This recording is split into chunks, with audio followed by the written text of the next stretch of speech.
সম্মানিত মৎস্য চাষী খামারি ভাই ও বন্ধুরা, আসসালামু আলাইকুম। আজাদ মৎস্য হ্যাচারী ও নার্সারির পক্ষ থেকে আপনাদের সকলকে জানাই আন্তরিক শুভেচ্ছা ও অভিনন্দন। আজ আপনাদের সম্পর্কে আলোচনা করব দেশি মাগুর মাছ চাষ সম্পর্কে। দেশি মাগুর একটি পুষ্টি সমৃদ্ধ ও সুস্বাদু মাছ।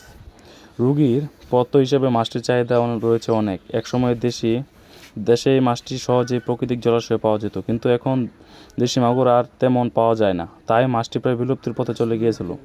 তবে আসার কথা হলো, দেশের মাছ চাষিরা কৃত্রিম প্রজননের মাধ্যমে এই মাছটিকে ফিরিয়ে এনেছে। এখন কথা বলবো এই মাছের পুকুর নির্বাচন নিয়ে। দেশি মাগুরের পোনা উৎপাদনের জন্য সাধারণত 15 থেকে 20% আয়তাকার তলা শুকানো পুকুর হলে ভালো হয়। প্রজনন মৌসুমের আগে পুকুর শুকিয়ে যায় এমন পুকুর নির্বাচন করা দরকার। পুকুরের তলা 8 থেকে 10 ইঞ্চি ঢালু হওয়া দরকার। পুকুর তৈরি। দেশি মাগুর রেণু থেকে পোনা উৎপাদনের জন্য পুকুর তৈরি একটি বড় ভূমিকা পালন করে। পুকুর তৈরিতে কোনো ত্রুটি থাকলে কাঙ্ক্ষিত ফলাফল পাওয়া যাবে না। পুকুরের তলায় পানি থাকলে প্রথমে সেচ দিতে হবে। শতাংশ প্রতি 1 কেজি হারে চুন পানির সাথে মিশিয়ে সমস্ত পুকুরে ছিটিয়ে দিতে হবে। এরপর মই দিয়ে রোদ শুকিয়ে পুকুরের চারপাশ পরিষ্কার করতে হবে।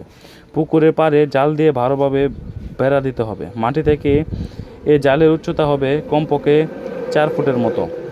সেলো মেশিন দিয়ে 1 ফুট থেকে 1.5 ফুট পরিষ্কার পানিতে পুকুর ভরতে হবে। মনে রাখতে হবে, অপরিষ্কার পানি কিছুতেই পুকুরে দেওয়া যাবে না, আবার বেশি পানি দেওয়া যাবে না।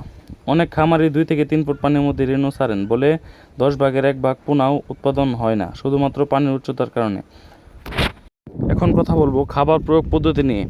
নার্সারির পুকুরে রেণু বা পোনা ছাড়ার পর খাদ্য হিসেবে ডিমের কুসুম ও আটা মিশিয়ে খাবার হিসেবে প্রয়োগ করতে হবে। এক্ষেত্রে 20% পুকুরের জন্য 20টি হাঁসের ডিম সিদ্ধ করার পর ব্লেন্ডার করে কাপড় দিয়ে সেঁকে নিতে হবে। এরপর ফুটন্ত পানিকে চুলা থেকে নামিয়ে ওই পাতিলে 1 কেজি আটা মিশিয়ে ভালো করে নাড়াচাড়া দিতে হবে। খেয়াল রাখতে হবে যেন আটা পাতিলের তলায় লেগে বা জমে না যায়। আটা পাতিলের তলায় লেগে বা পুড়ে গেলে মাছের জন্য এটি খুবই ক্ষতিকর। আটা ভালোভাবে মেশানোর পর টিউবওয়েলের পরিষ্কার পানি মিশিয়ে ঠান্ডা করতে হবে। তারপর পানিতে মেশানো ডিমের কুসুমের সাথে আটা মেশানো পানি এক করে গুলিয়ে মাছের খাবার হিসেবে পুকুরে ছিটিয়ে দিতে হবে। সম্মানিত চাষি ভাইরা, আজকের মতো এ পর্যন্তই। দেখা হবে পরবর্তী অন্য যে কোনো একটা ভিডিওতে। খুদা হাফেজ।